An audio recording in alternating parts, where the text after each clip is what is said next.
Alright, this video will demonstrate how to use the learning units in MyITLab.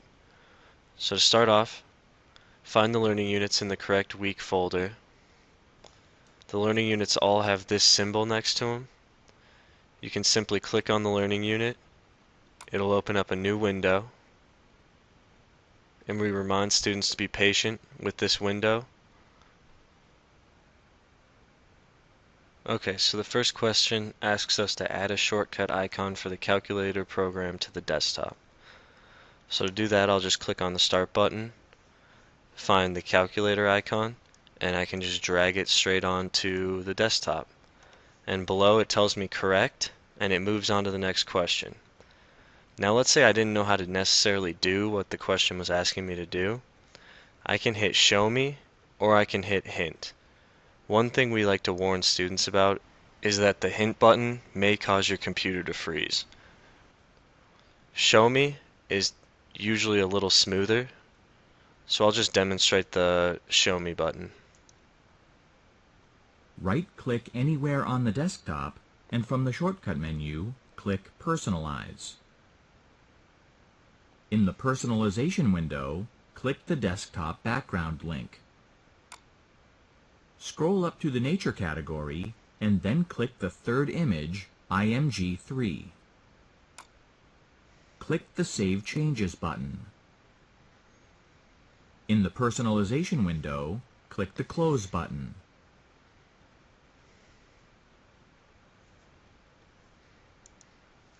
Alright, so as you guys can see, basically the Show Me just goes through and does exactly what you need to do to complete the question, and then allows you to go back and try the question on your own. Now, if I decided to do Hint instead, Hint will put red boxes around certain areas that I need to click. It'll run me through all the hints to complete the question and then have me restart the question on my own. So we'll run through this. In the Personalization window, scroll up to the Nature category, and then click the third image, IMG3. In the Personalization window, click the Close button.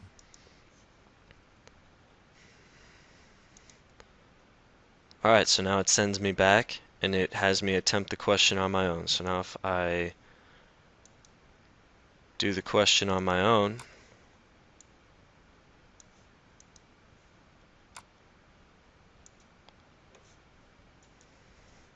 I can complete it and move on to the next question.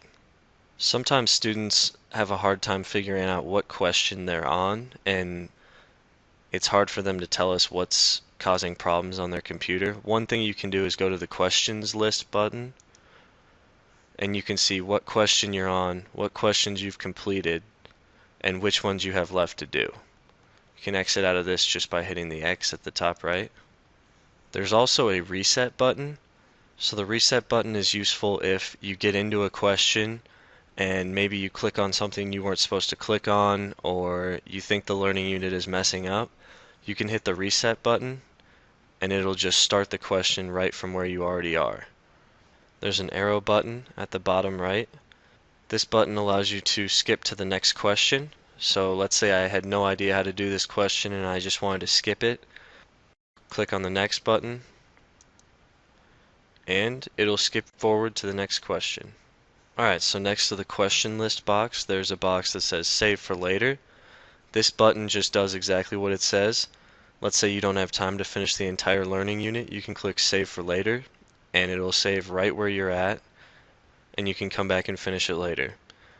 If you're done with the learning unit, you can hit the Submit, and it'll submit however many questions you've attempted. Maybe you've done them all, maybe you've done all of them but one or two. Either way, you hit Submit, and that'll allow you to submit your assignment for grading.